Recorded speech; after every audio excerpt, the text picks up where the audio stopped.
So despicable how Marxists have infiltrated the civil rights movement and turned it into a monster. She is trying to burn the whole system down. Admitted trained Marxists and Black Lives Matter co-founder Patrisse Cullors sends strongly worded letter to Joe Biden and Kamala Harris, demanding they bow to their Black liberation domestic terror agenda. We warned you this was coming, and now it's here. Patrisse Cullors is a Marxist. All right, y'all. I mean, let's just talk about it. Am I a Marxist? I'm a lot of things. I do believe in Marxism. It's a philosophy that I learned really early on in my organizing career. We were taught to learn about the systems that were criticizing capitalism. My name is Gabriella. I'm with the Party for Socialism and Liberation. I'm joined here by my comrades. That's right. I want to introduce you to my comrade, Kirby Joseph. From the Perestroika Deception by Anatoly Golitsyn. Their understanding of the human rights issue envisages a shift to the revival of the class struggle and pressure to replace or restructure the capitalist system in the event of a severe economic recession and mass unemployment in the United States or Europe. For them, the human rights issue provides an opportunity to promote restructuring in the United States and elsewhere, and the replacement of a genuine by false democracy. Their vision includes the extermination of the American, European capitalists and elites through skillful manipulation of the human rights issue and the KGB-controlled political opposition. The Soviets have succeeded in distracting the West from the study and understanding of Soviet strategy. The meaning of revolution, of course, is going round and round and round in circles. No revolution ever achieves its objective. Rather, it is its own objective. This consideration, in turn, illustrates the central truth that revolutions are inherently demonic. Even those who do not believe in God must concede that anyone who spends his or her life going round and round in circles winds up raving mad. From the European Union Collective Enemy of its Member States by Christopher Story.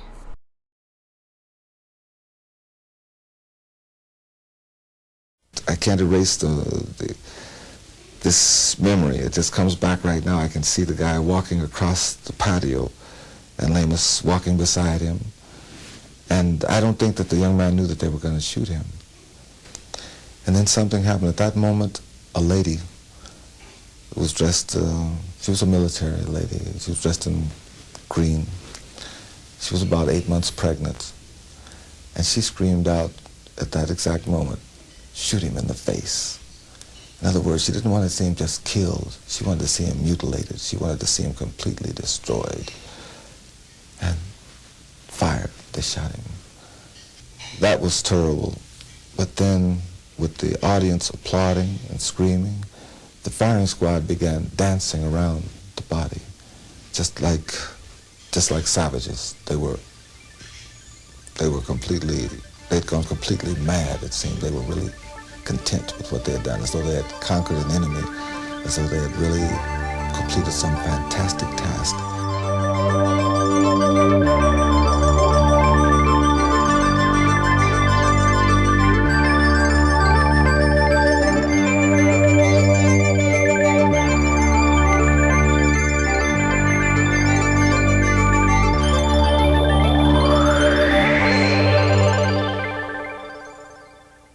Our conversation is with Mr. Tony Bryant, who was a former member of the Black Panther Party here in the United States, and he was imbued with an intense hatred of America. In 1969, Tony hijacked an American jetliner and took it to Cuba. His mission there was to contact Fidel Castro and secure arms for terrorism and revolution here in the United States. But much to his surprise, instead of being welcomed as a conquering hero, instead, he was thrown into prison, and for the next 12 years, he languished in Cuban jails. In 1980, he was released, and he came to the United States, and since that time has been conducting a crusade to expose the reality of life under communism and the deceit of anti-American propaganda here in the United States. Tony, let's begin this by my asking you, what exactly is the Black Panther Party? The Black Panther Party is specifically a splinter group or a splinter organization, you could say, of international communism as far as I'm concerned. All of the doctrines, all of the teachings that were given to us definitely were communist, with a basis of communism, and in fact we studied from Mao Zedong's Red Book, which the only changes that were made in that in our studies were the fact that we had to remove the word communism when we were reading from the book or reciting, and we replaced that word with Black Panther, which is to say that we were being constantly imbued with the same ideology, although we changed the name. But it definitely was a group of an action terrorist organization with ends of creating or fomenting disturbances, assassinations, and in the end to bring about the revolution in the United States of America. So there was no secret among those of you who were in it that it was closely aligned with international communism? No, there was no secret at all. There definitely was no secret at all. What motivated you in the first place to join this organization? There were many factors, I think, that motivated me. One was that I was very angry. I had been in prison a couple of times. But it was during that time in prison that I really became interested in the Black Panthers, because it seemed that they presented an answer, and it seemed that they gave the black community a sense of pride. And as in all the communist front organizations, there are some truths, and the basis are lies, and they utilize the truth to bring about their truth, which is the lie, you see. And it was a fact that they did, in fact, give a sense of belonging to the black community, especially the black male youth, who was very angry, belligerent, and it gave a sense of power. And they played up to those feelings and to that belief. And I was a perfect patsy, if you want to classify it as that, for a perfect candidate for the Black Panthers, or for any organizations which would be anti-white, anti-establishment, you see. And that's particularly why I joined the Black Panther Party, not because I had any solid ideological concepts, because I didn't have. Everything that I did at that time was based on a feeling of dislike, hatred, you see. Well, what kind of experiences did you have inside the party? Well, inside the party, I was, my experiences were somewhat limited to a degree.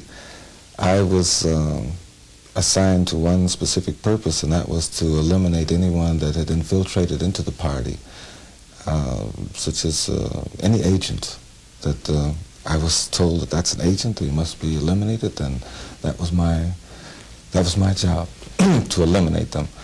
In the party itself, the people are constantly indoctrinated. Excuse me, dare I ask how you would eliminate someone from the party? It didn't matter. Shoot them, kill them, eliminate them. Did you ever do that? Thank God I haven't. But you would have been expected to? I would have done it, without a doubt. I would have done it, and I would have considered myself justified in doing so, because that was, as far as I was concerned, my enemy. They had come to stop us from bringing about the revolution.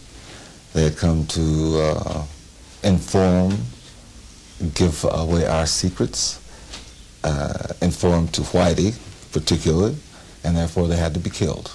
As far as I was concerned, I would have killed them, definitely. Well, why did you hijack an airplane?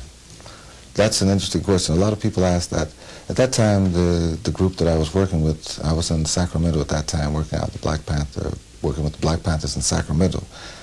And we decided that that was the most attractive, it was the most spectacular, and also the fact that hijackers were being actually welcomed in Cuba with open arms as being the true revolutionaries. It created what we considered a true revolutionary atmosphere, besides the fact that it also would disturb the system. Naturally, someone hijacking an airliner and placing in danger all of the people there on the plane. And it was a show of bravado, and it would definitely given me the aura of a true revolutionary, one who was dedicated and who was prepared to do anything for the revolution, which I was at that time, you see. I must state, though, at that time that I did rob the passengers on the plane.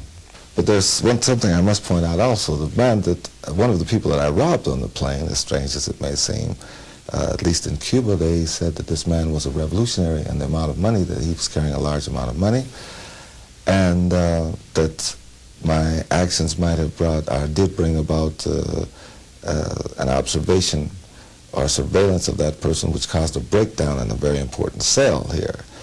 And therefore I must have been working with the FBI or someone or some imperialist power. Wait, let's back over this again. Yes. One of the persons that you took money from on the plane turned out to be you said a revolutionary, meaning communist agent. A communist agent who Cuban accidentally happened to be on that plane. Accidentally happened to be on Not that plane. headed for Cuba, but headed for Miami. For Miami. New York to Miami. So you hit this guy accidentally, took his money, and that put him in the spotlight. Yes. And that, because he was carrying a large amount of money.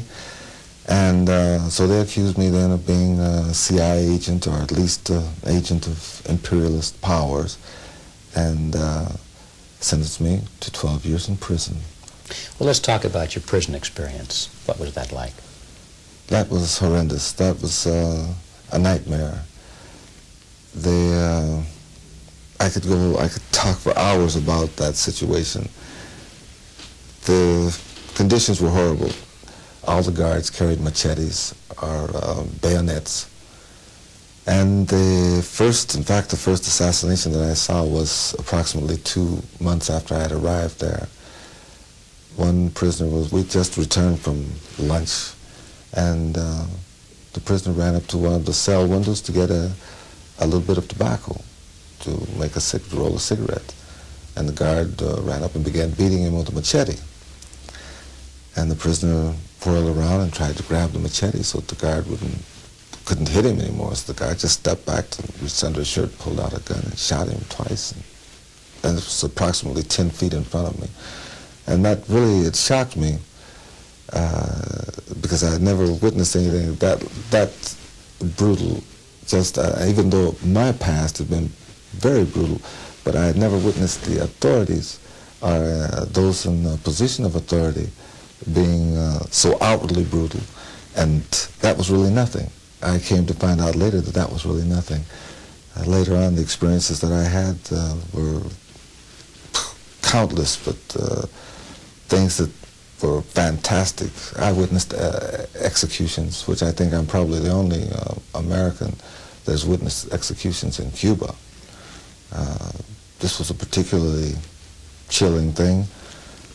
3 prisoners attempted to escape, and in the attempt they killed 3 guards. And I'm of accord that they should have been punished and even pay with their life. It was the manner in which they were punished, you see, that really began to make me think and began to make me change some of my ideas. Because even up until that point, I have to point out that I still believed in the revolution. I still believed that that communism was the answer, that revolution was definitely the answer, especially for the black people. In this particular execution, since they had escaped from Principe, these 3 men, they brought them back, and they tried them right there in the prison, in a little small room right in front of the galley in which I lived. And there was a large patio right in front where I could stand and look right out of the barred window, right into the patio, approximately 5 feet away. And the first man, they captured him that same evening, that same morning rather, about 1 o'clock that morning. About 5 o'clock, I saw the guards running around putting up loudspeakers and all that. And then the judges came, and then they locked all the prisoners down naturally. And then they began filling the prison up with communists and with military personnel from the streets. until they had about 2,000 or 3,000 people there. And these were all dignitaries, or were they public Dignitaries? at large? No, not public at large. In the sense, no, not this time. They were all either members of the military, of G2. Most of the time they did the whole public executions. This one was just military and dignitaries. And the first man they tried about 7 or 8 o'clock that morning. They caught him at 1 and they tried him about 7. And in the transcourse of the trial, the people who were in the courtroom began shouting, "Firing squad, firing squad, firing squad." And about that time, a truck rolled into the patio, and I saw the guards begin to throw down sacks filled with sand. I still didn't know what was going to happen. I didn't even imagine that the man was going to be executed. And a friend of mine who was standing beside me collapsed. And I finally found out that at least a couple of people told me that they're going to execute this man right now. I couldn't conceive that because it just didn't make sense. Out of all the judicial processes that I had faced here, at least I had the right to an attorney, the right to appeal, and all that I'd ever heard of had been that even the most atrocious murders had the right to an appeal here in the United States. Well, they marched him out. Colonel Lamas, who was now a colonel, who was at that time a lieutenant, who was head of all of the prisons in Cuba, marched him out. I can't erase this memory. It just comes back right now. I can see the guy walking across the patio and Lamas walking beside him. And I don't think that the young man knew that they were going to shoot him. But suddenly Lamas grabs him and pushes him against the bags. And then he knew, he understood what was going to happen. His hands were tied in front of him. And at that moment, the firing squad marched out from behind the same entrance that the truck had come in, through the same gates. And that was a horrifying sight. They marched to approximately 10 feet in front of the man. It was not an execution, it was an assassination, a way of satiating the lust that they had for blood. At any rate, Lamas called out the order, ready, aim, and then something happened. At that moment, a lady was dressed, she was a military lady, she was dressed in green. She was about 8 months pregnant, and she screamed out at that exact moment, "Shoot him in the face." In other words, she didn't want to see him just killed. She wanted to see him mutilated. She wanted to see him completely destroyed. And fired. They shot him. His body was blown away from the sacks, and Lamas walked over to him, placed his gun behind the guy's head, gave him the coup de grace, then kicked him in the face and walked away. That was terrible. But then, with the audience applauding and screaming, the firing squad began dancing around the body, just like savages. They'd gone completely mad, it seemed. They were really content with what they had done, as though they had conquered an enemy, as though they had really completed some fantastic task. And when they tired of dancing, they took the body and threw it into the back of a truck, and it left. The next day, they captured the other two. It was a repeat performance, the same identical procedure, the same dancing around the bodies, the same spitting on the corpse, throwing it into a truck and taking it away. But it was at another prison, because I was sent to about 10 different prisons, 10 different work camps, concentration camps, where conditions were probably even worse because the treatment was extremely harsh. This one prison that, I don't know how they sent me there, because it was an accident, I believe, just because perhaps I was black and I was with the Cuban population, and they just grabbed a bunch of records, and I happened to be among that group, and in the middle of the night they put us on cattle carts pulled by tractors, We traveled to a prison called Awika, which is in Matanzas. This was probably, it is one of the most feared concentration camps in Cuba. Upon our arrival there, about 4 o'clock in the morning, there were 2 lines of guards, approximately 60 guards, 30 on one side, 30 on the other, forming a gauntlet. And all these things were really new to me. They were really surprising to me because I'd never witnessed anything like this before. But as they called each prisoner, he had to jump off of the cattle cart and run between those 2 lines of guards. In fact, when he called your name, you began screaming, "Run, run, run, run!" And as you ran, the guards on both sides would beat you with machetes. That was just the opening. That was just your introduction into this prison. When you say beat you with machetes, now I picture a machete as a giant knife. That's exactly what it is. They're beating you with a machete. They're cutting you badly. They try to hit you with, well, they don't try. They utilize, on those, and at a moment like that, they will use the flat side. They'll hold it so that they hit you with the flat side. It's just enough to mark you. It's like my back is marked with machetes. But it's not to really disable you. It's to hurt you but not disable you because they want you to work, you see. But it's to let you know that you have come to a place where they will kill you. And they let you know that from the beginning by beating you into the place, letting you know. And that's for nothing, for doing nothing. All that is to instill terror, to make you very submissive, subservient, so that you will not even attempt to do anything except what they tell you to do. They tell you to jump, you jump. They tell you to run, you run. They tell you to work, you work. If not, you know that you have waiting for you beatings by those people.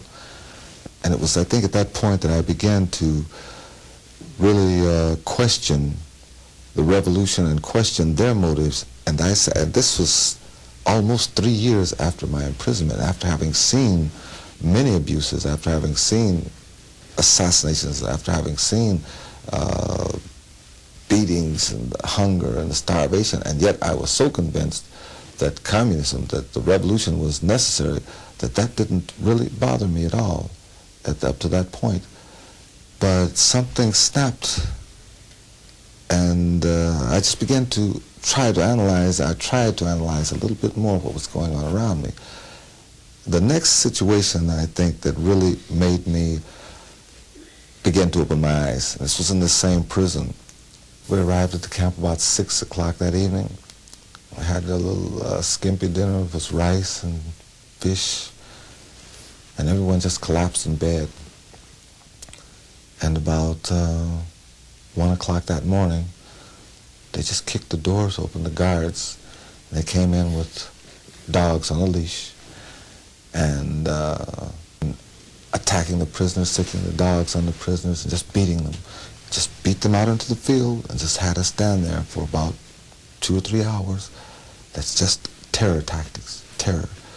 You see, Lenin said that the best revolutionary is a rehabilitated prisoner, which is to say that anyone that they send through that mill, they'll come out what they want you to be. You will come out of there obedient. You'll come out of there a true revolutionary, in their sense of a revolutionary, a true revolutionary. Whatever they tell you to do, you'll do it after you go through that. That's why prisons are so necessary in all communist countries. That's why they're so necessary in Cuba. That's why at one point there were over 500,000 prisoners, and this was while I was there in Cuba. With a population of 10 million people, not even 10 million at that time, 9 million people, 500,000 were prisoners. I myself, I probably weighed about 120, 115 pounds during that time because there was no food, very little food. And finally I just began fighting back. I began fighting with the guards, and they would beat me. It's a wonder you weren't killed. It's a wonder because they, well, my head has been fractured. All these just cuts and scars just from being chained 24 hours a day. Scars here with machetes. That's also a brick that a guard hit me in the head with. This is another scar from a machete. But the thing is, it wasn't a lot of people might accuse me of being bitter because of what happened to me, and I don't feel that at all. I'm not bitter at all about what happened to me.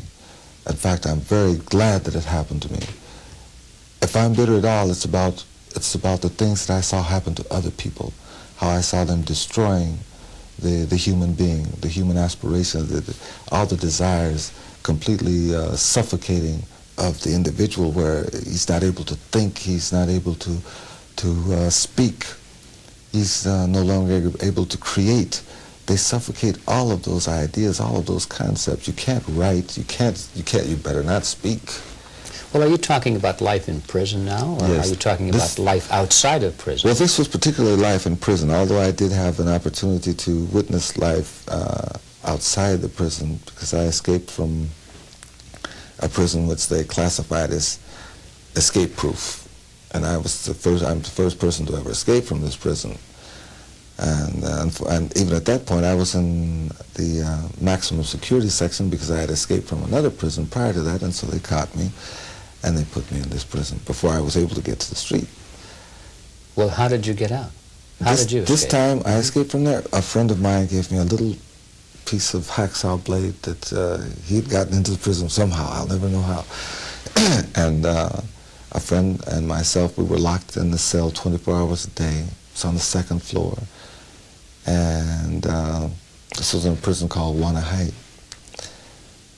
And we took the little piece of hacksaw blade and we began cutting. It took us 17, 18 hours to cut through, make one slice and one bar, and about approximately the same amount of time for the other bar.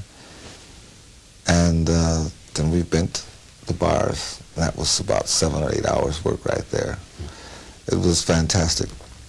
Anyway, we went up on the roof. I pulled myself up on the roof, and there are lights all over. I'm supposed to be dead now. There's no one that's supposed to escape from this prison because the way that the towers are situated, they can see any point in the prison, anyone that's moving on any point, plus all over the roofs, because the roofs are painted white, and they have these giant lights going over the roofs so they can see anyone moving up there. There's barbed wire up there and glass, the whole thing. And yet we managed to make it up there over the top of the roof. I could see guards on the other side, on other roofs with machine guns. And we had a little rope that we had made, my friend and I. And we lowered ourselves, still inside the prison, right beside the wall, right in front of a guard tower, a giant guard tower. And we had to cross a space of approximately 8 feet where the guards patrolled between towers. And we had decided, well, we're going to just die or escape. That was all. I was determined to either escape or die.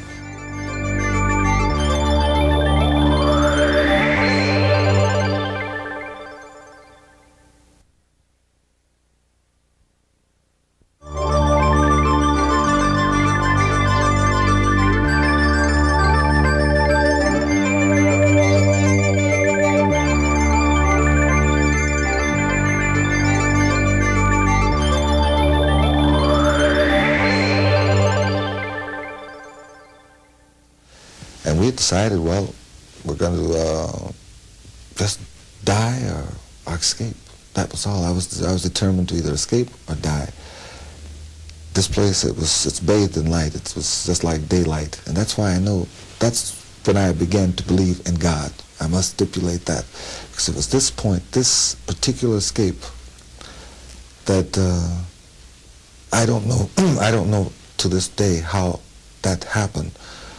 We were lying, we'd come down the rope and we were lying beside the building. And just at the moment that we started to crawl, we just crawled out onto the path and we heard footsteps coming. 2 guards were coming from the opposite direction, walking directly towards us. And my friend told me, well, it's all over, we're captured. And they walked approximately 2 feet away from my head. I could have reached out and grabbed his leg, and they didn't even see us. It was just as though we'd become invisible. This was in the darkness? No, this was in plain, bright, just as bright as these lights are, because that place is bathed in light. You can't get out there without them seeing you. That's why I said, that's when I began to believe that God was doing something with my life. We crawled across, we're still inside the prison. To get out, there's still a white wall, about an 8-foot high white wall, and then above that, a fence, a barbed wire fence with rolled barbed wire over the top. We still have to go over that. We still have to go about 3 blocks inside the prison, crawling along this wall, which is white with lights bathed against it so that any movement against it can be seen. The guards are in front and the wall is here, and we began to crawl. And we crawled all the way, we crawled about halfway, and the escape was discovered in the building. In fact, we were right alongside the guard shack when the sirens went off. And the guards came running out, and they started running towards the building. There was nothing for us to do except stand up and start running the other way. And we practically passed each other. We were running this way, and the guards were running that way, and we finally made it to the end of the wall. I helped him up. He got up to the top of the white wall, and he helped to pull me up, and we escaped. And that just, as they say now, blew my mind, really. So then, that was a beautiful morning when we made it out. We managed to get a cab. We didn't have any money. An old taxi cab. The guy he took us to Havana. Did he know you were escapees? No, because we had taken our pants and turned them inside out, and our shirts, the stripe that they had, we'd ripped that off. And since most of the people in Cuba, they didn't have clothes at that time anyway, the same clothes that we had on were practically the same that they wore in the streets, blue jeans or something Levi like that, and that's exactly what we had. So we weren't really that noticeable when we arrived in Havana. Luckily, upon arriving approximately 4 or 5 blocks from where this guy lived, he sees a lady that he knew when he was a little kid, because he'd been in prison then about 7 or 8 years. And he stopped the cab, jumped out, and she ran into her house and came back out with enough pesos to pay for the trip. This is all, I can just see the power of God working there, because if not, we'd have had to run, the police would have been called, and we'd have been captured much sooner than we were. But the cab driver was paid off, and we managed to just get away clean. And so this friend of mine took me over to his grandmother's house, where she lived, and I stayed the night there. I still hadn't really seen anything of the community, but the next day I did, because we had to leave. We couldn't stay there any longer. That night prior, we had sneaked in, because it was to be seen going into a house and remaining overnight was to have the police called. I didn't know that, but that morning we left. And as we're walking down the street, I noticed all these houses. On every block, they had a house with a large sign hanging out in front, said CDR, Committee for the Defense of the Revolution. And I would see people standing out in front of the house, watching everyone that walked by, or looking out of their windows and watching everyone that passed. And my friend told me, don't even slow down, just walk as though we're on our way to work or we're rushing somewhere, because these people know everyone in the block. They know that we don't live in this block. This is the strategy that's been set up to control, one of the strategies that's been set up to control the masses. On a square block in Cuba, there's one house on this side, another on this side, another on every side. There's at least one house that is a committee for the defense of the revolution. In other words, what we would call an informer.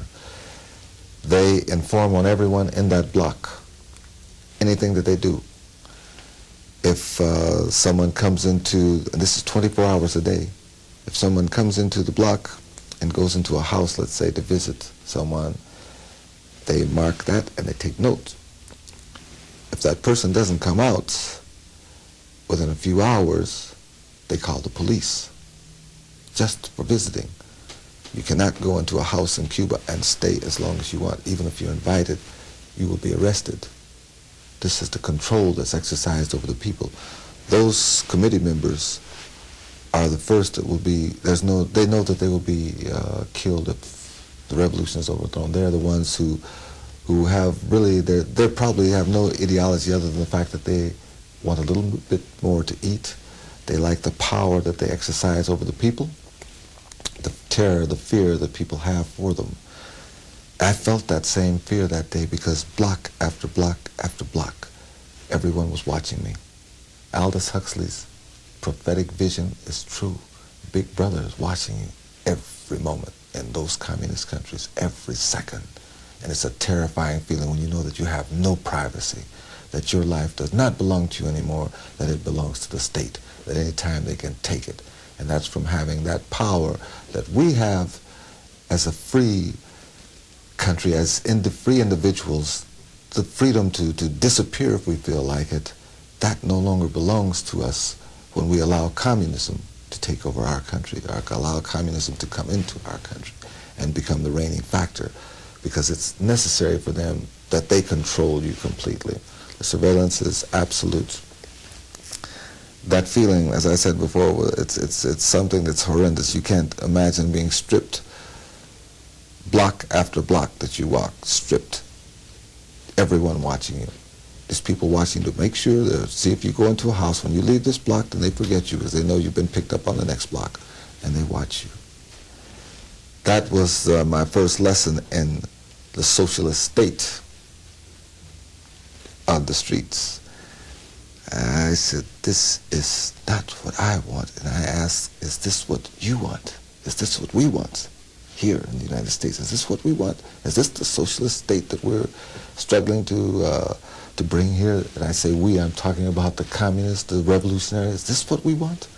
That we can't even walk down the street in peace? That we can't even visit a friend?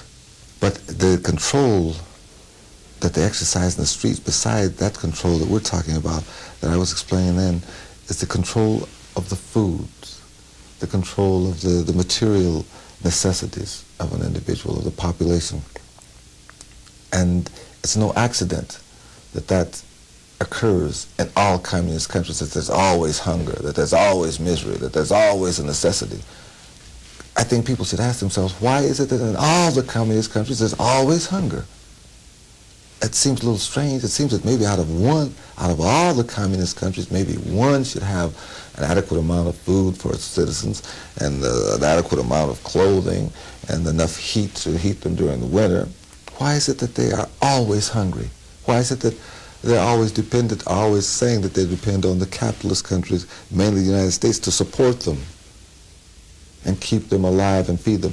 And I say that they really have the capacity to support themselves, that there is plenty food, that they do not give it. They do not give the food to the population because it's necessary that they keep the people hungry.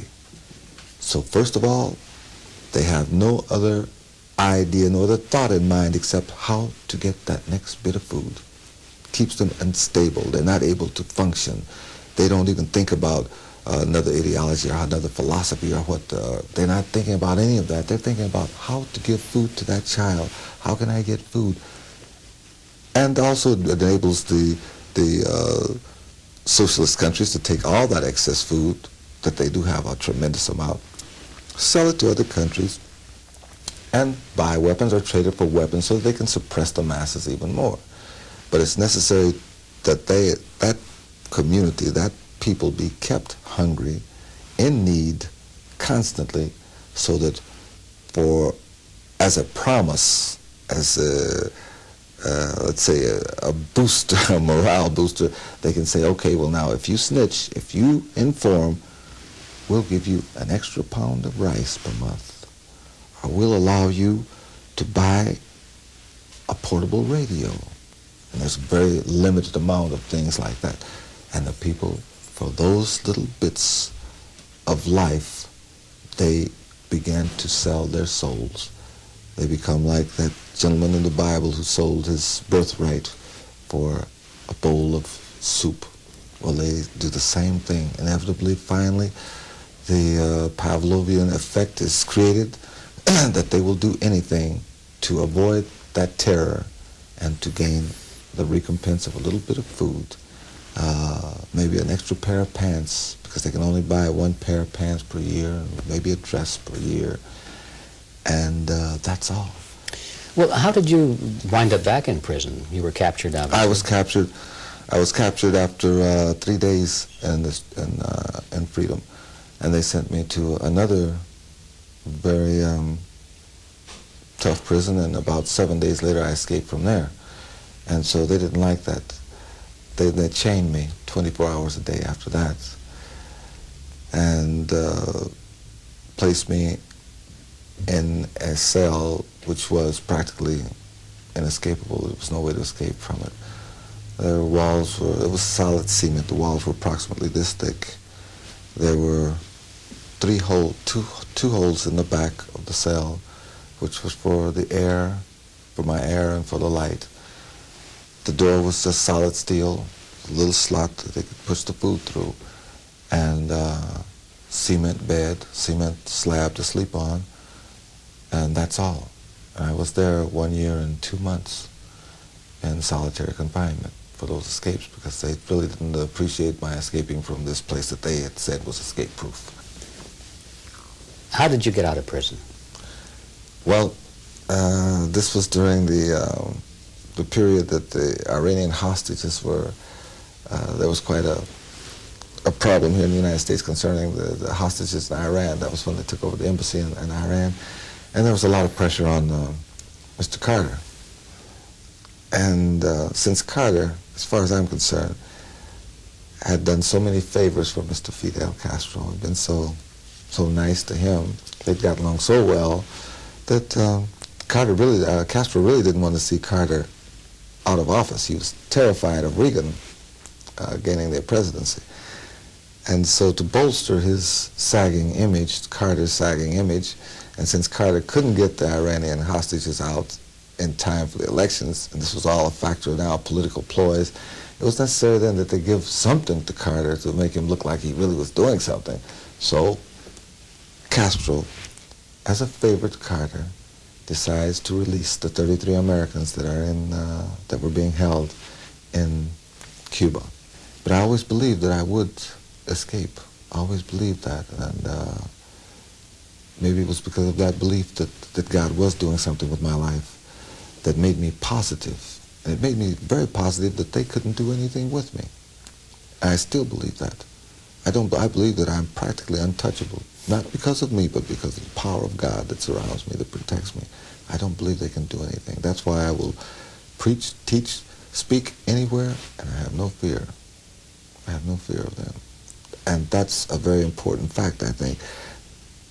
Communism is doomed to failure because of people like myself who do not fear them, who do believe in God, and know that God is the power, that they are liars. They are the liars. They are the sons of Satan. God is alive. God lives.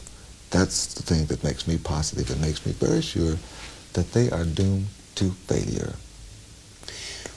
Well, you're in the United States now, and you say you have no fear. You surely would know better than anyone how unpopular your message is in certain circles. So let's turn to the United States and take a look briefly at what you see here. Earlier you were talking about ways of identifying those who are working knowingly or unknowingly to bring about communism in America. How can you identify such a person? Fine, I think that's a pertinent question. That's not too difficult to identify, at least now for me it isn't, because of the fact that I recognize their slogans, their ploys, the propaganda that they constantly come up with. But for the person that's unaware of their tactics, they must first of all understand that anyone, any person, any organization that propagates superiority of racism, that white is no good, or that black is no good, or that white is the cause of all this, or that the niggers are got to be killed. Anyone, that's one of the things, that's one of their basic tactics, is to divide. And the way that they divide most of the time, talking about communists, is through the problems of racial differences, of economic differences, class differences, if you want to classify this with the term they like to use, class differences. We don't need people like that. We don't need people who try to brainwash us and make us hate each other, you see. And that's exactly, those are the phrases they'll use that basically, as far as the racial issue goes, that whitey is no good, black is no good. This is to keep us divided. They should be avoided. Those are communists. Those are the ones that intend to divide us. Would you apply this to the black and the white supremacist organizations? Definitely. What about organizations such as the Ku Klux Klan, States' Rights Party, the neo-Nazis? And maybe this is unfair to lump them all together. I don't mean that, but these are groups which generally advocate rather strong, if not violent, solutions to the problem. Yes, definitely. And I might include in that group the black Israelites, who are extremely dangerous. In Miami, in fact, just lately, they killed a couple of their followers for just wanting to leave. Just cut their heads off, decapitated them. A few of their followers, in fact. All of those organizations have been completely infiltrated by communists. They are, I would go as far as to say that they are now manipulated and ran by international communism. And it only makes sense because if, let's say, they want a situation created where the police have to come on the scene, where the police have to intervene, and maybe where there are people who are hurt, then a riot is provoked. Frankly, it's very simple. Get a Ku Klux Klansman, have him burn a cross in a black person's lawn, or get one of the Ku Klux Klan's cops, or whatever, and get them to commit any atrocity against a black, and naturally the black people, who have also their provocateur, the agent provocateur here, begins to scream, "Kill Whitey! Burn, baby, burn!" And the next thing is there's a riot, which naturally brings repression, which naturally brings beatings and all of that type of situation, and causes people naturally to feel that the system is oppressive, that the system is trying to destroy them, especially in the black community, because of the fact that we were slaves, the fact that there have been atrocities committed, and those things have to be very clear that they are true. And those things that have happened, many times have happened in the past because of ignorance, because of racial hatreds, but now they're being utilized by the communists to completely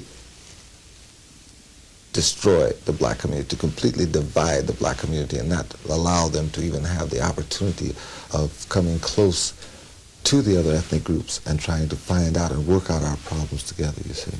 Well, that suggests a problem perhaps in the black leadership. What is your opinion of that? Definitely. Well, the black leadership that I've seen since I've returned, I've seen to be very liberal. Some, without a doubt, communist. Very well prepared, and they play their roles very, very well. And that goes back to as far as the great savior, Martin Luther King, who myself as an individual, I never liked. During the time that he was active, I didn't like him because of the fact that he was a pacifist. And you wanted more action. And I wanted terror. At that time, I said, you want to see change? Put a .38 to a man's head and pull the trigger. You've got change. My ideology at that time was based on, as Mao Zedong said, political power comes from the barrel of a gun, and that was all I could understand. So I didn't like Martin Luther King at that time because I saw him as someone just leading our people out there to be beaten and stabbed and kicked in the tail. Later, after I began to understand the workings of international communism, understood how those situations are provoked and how his leadership provoked situations that created intervention by police, governmental intervention on the national level, then I understood that he also was working directly with the communists, you see. I don't know if he was a card-carrying communist. I do know that the people that worked with him and around him were communists. And I have to use the old adage now, birds of a feather flock together. I won't work with a communist. So this man, who was very intelligent, much more so than I, and he was well aware of the people who worked with him. He was warned several times of certain people who were communist in his organization, and yet he continued. So I would say that definitely he was well aware of who he was working with. It didn't matter. I would classify him, if I'm correct in my assumptions and my assertions, I would classify him as a traitor, just as I classify Angela Davis as a traitor. And because that woman, talking about her particularly, she's been to Cuba. She's seen the situation there. She knows what it's about. She's been to Russia. She knows of the racism that exists in Russia. She knows that black people in Russia can't move freely, nor can they live where they want to live, nor can they marry if they so desire a white Russian woman. If they do, they are taken out of the country. They cannot return, and she has to go with them. She knows that just as I know it, and yet she says nothing about that. In fact, she won't even discuss the problem of racism in Russia, the racism against the Mongolians, the racism against what's the other group I'm trying to think of, the Jews? No, well, that's definitely the Jews, definitely. Ethnic discrimination? Definitely. And she never discusses that. You mentioned a moment ago that you thought these people were in essence traitors. Yes. Traitors to what? To humanity. I believe that they're traitors to humanity. That's why I classify them as diabolical. I believe that they have sold their souls, everything, to Satan. They're diabolical. They definitely are. They've betrayed humanity, and knowingly. Some because they enjoy the power, some because they enjoy the blood, that they have a lust for blood. They have a lust for that absolute power, and that's why they do that. They've sold out. They're traitors, definitely. Yes. Well, Mr. Bryant, we've covered a lot of material here. This has been extremely enlightening and kind of frightening. Yes, very. Looking ahead, what do you see in the future for America? I've said when I first returned that we're going to see more terrorist activities in the next few years than we probably ever have, because of the fact that we have been prepared, the American public has been prepared for that through the media, through propaganda, and through laxity, just being too lax and not really interested in what's happening around us, through the infiltration and use of narcotics and dope that is brought into our communities, that has completely destroyed the morals.